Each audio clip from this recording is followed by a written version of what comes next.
BA part third Sanskrit प्रथम प्रश्न पत्र श्रीमद् भगवद गीता द्वितीय अध्याय 33 से 39 पद्य। मैं डॉक्टर मनीषा गोदारा आचार्य संस्कृत राजकीय बांगड़ महाविद्यालय डीडवार। 33वां पद्य। अथ चेत्त्वम् इमं धर्म्यं संग्रामं न करिष्यसि तत स्वधर्मं कीर्तिं च हित्वा पापम अवाप्स्यसि। अन्वय।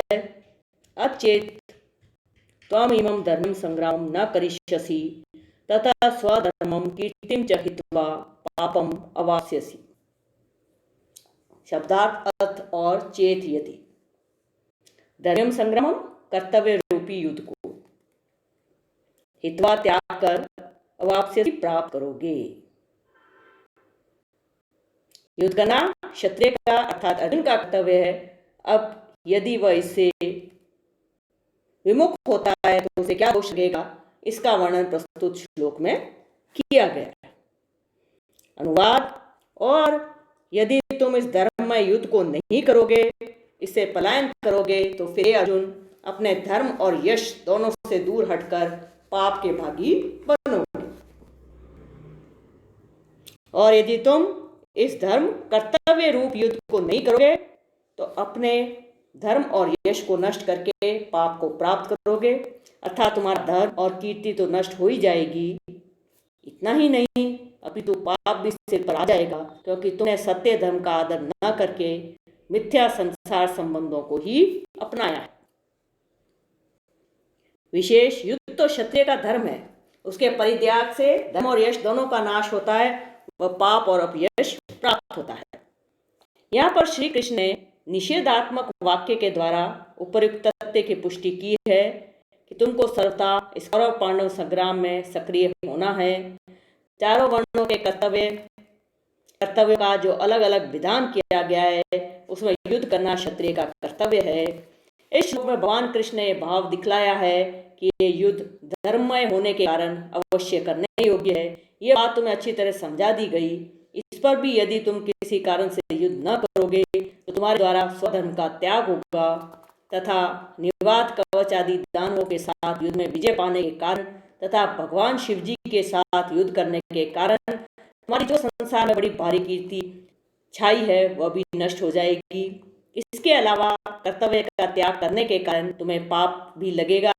अतएव तुम जो पाप के भय से युद्ध का त्याग कर रहे हो और भयभीत हो रहे हो, ये सर्वथा अनुचित है। 34वां पद्य। अकीर्तिं चापि भूतानि कथिष्यन्ति ते अव्ययां संभावितस्य च अकीर्तिमर्दनात् अतिरिच्यते। अन्वय। अपि च भूतानि ते अव्ययां अकीर्तिं कथिष्यन्ति संभावितस्य च अकीर्तिमर्दनात् अतिरिच्यते। शब्दार्थ भूतानि प्राणी, अव्ययां अक्षय, अकीर्तिम अपयश को, संभावितस्य माननीय पुरुष के लिए, अतिरिच्यते बढ़कर है। प्रस्तुत श्लोक में श्री कृष्ण अर्जुन से युद्ध का परित्याग करने से उत्पन्न होने वाले दोष का वर्णन कर रहे हैं, जो व्यवहारिक दृष्टि से अत्यंत महत्वपूर्ण है। अनुवाद। और फिर सब लोग चिरकाल तक बनी रहने वाली तुम्हारी अपकीर्ति निंदा की चर्चा करेंगे, और सामान्य पुरुष की अपकीर्ति अपयश निंदा मृत्यु से भी बढ़कर दुखदायक और भयंकर है। अतः अर्जुन इस अपयश से निंदा से स्वयं की रक्षा करो, और सब लोग तुम्हारे बहुत काल तक रहने वाले अपयश का भी कथन करेंगे, और माननीय पुरुष के लिए निंदा या अकीर्ति मृत्यु से भी अधिक बुरी होती है।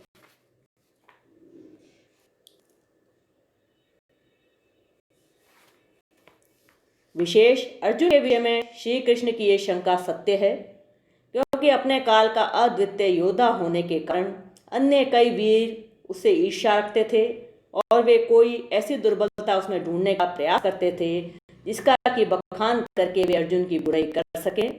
प्रस्तुत पद्य के उत्तर में यह कहा गया वाक्य अत्यंत महत्वपूर्ण है। यह एक प्रकार की ऐसी सुख है जो अपना शाश्वत महत्व रखती है। यह कथन अपना बहुत महत्व रखता है, क्योंकि महापुरुषों को अपने प्रति किए गए अपमान से मर्मांतक वेदना होती है और उसकी अपेक्षा वे मृत्यु का वर्ण करना अधिक अच्छा समझते हैं। सम्मान योग्य पुरुष का अपयश मृत्यु से भी अधिक खतरनाक है, अतः उसे बचते हुए पुरुष को अपने कर्तव्य का कथम अपि परित्याग नहीं करना चाहिए। यहाँ पर मृच्छकटिक नाटक के नायक चारुदत्त का यह कथन उल्लेखनीय है कि उसे मृत्यु से भय नहीं अपितु अपयश होने से पीड़ा हो रही है। वह कहता है, न भीतो मरणात् अस्मि केवलम दूषितम यश विशुद्धस्य ही मे मृत्यु पुत्र जन्म समो भवेत्।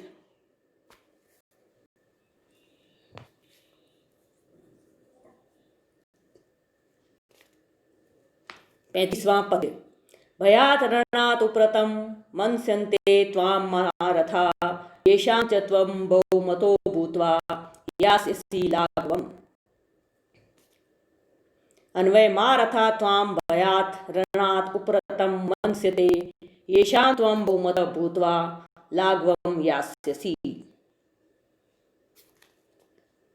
शब्दार्थ महारथा महारथी लोग, उपरतम निवृत्त हुआ, मंस्यन्ते मानिए, लाघवम लघुता को यास्यसि प्राप्त होगी।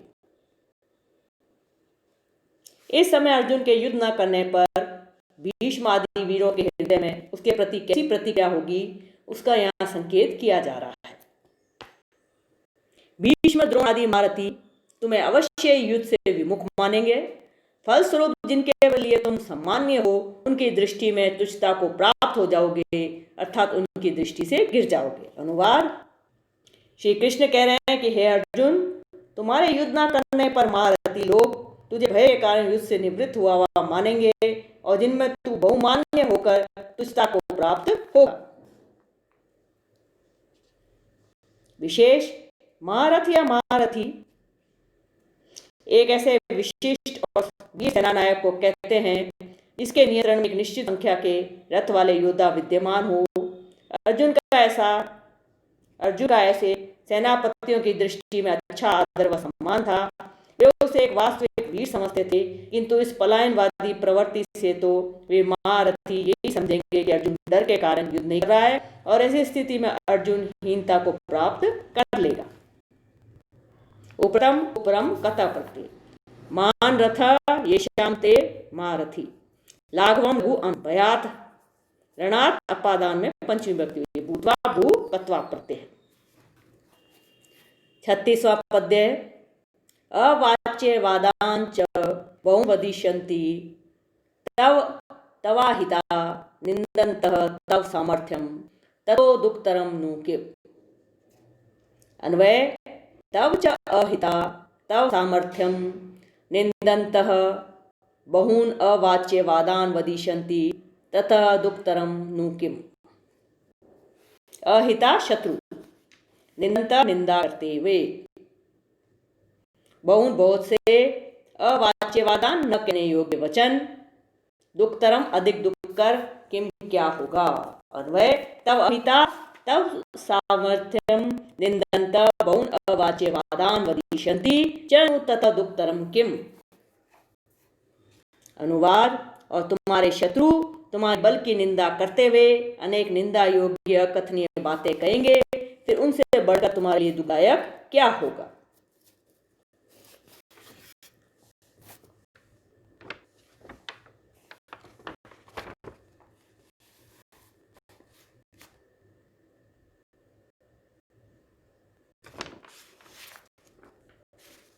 श्री कृष्ण अर्जुन से उसके युद्ध न करने पर होने वाली अपमानजनक निंदा के विषय में कहते हैं कि इसकी अतिरिक्त तुम्हारे शत्रु लोग तेरी सामर्थ्य की निंदा करते हुए बहुत से न कहने योग्य वचन कहेंगे और फिर उससे अधिक दुख क्या होगा।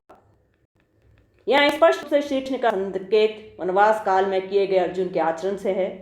उनके अनुसार फिर यही कहा जाएगा कि अर्जुन विराट राजा के यहाँ जो वृन्नला के वेश में नियुक्त किया गया था, अंततः वह उसी का पात्र निकला। लोगों की युक्ति अर्जुन के लिए महान क्लेशदायक होगी। निंदनता निंद क्षत्रिय प्रत्यय, दुःखतरम दुख तरप प्रत्यय।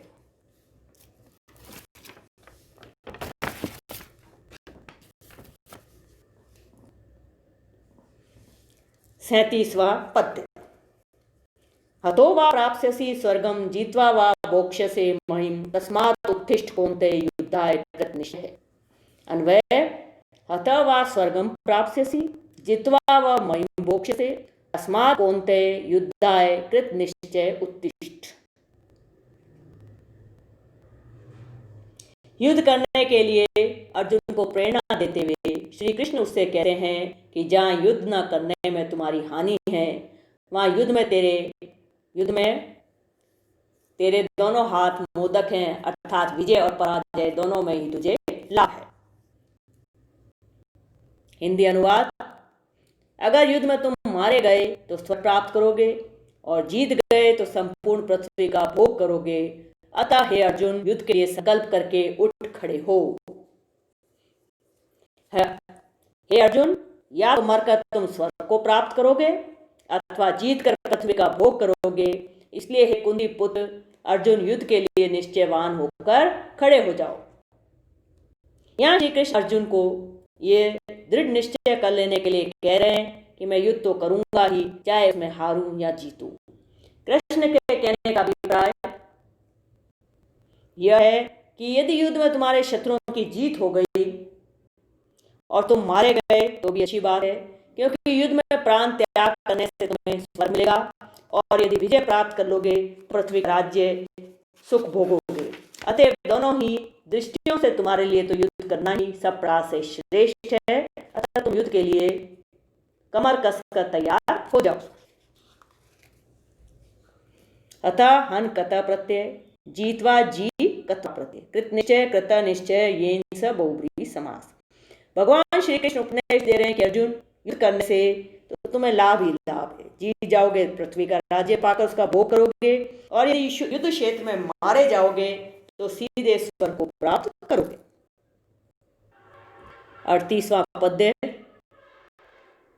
सुखे दुखे समे कृत्वा लाभ लाभौ जय अजयौ ततो युद्धा युज्यस्व न एवं पापं अवाप्स्यसि। अन्वय, सुख दुखे लाभ लाभौ जय अजयो समे कृत्वा तथा युद्धा युज्यस्व एवं पापम न अवाप्स्यसि।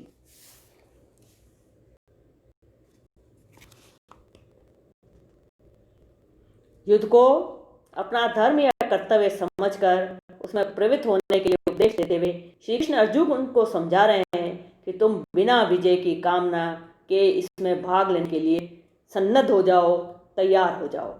लाभ लाभौ लाभ एवं हानि में, जय अजय जय और पराजय में, समय कृत्वा समान भाव अपनाकर युज्यस्व तैयार हो जाओ।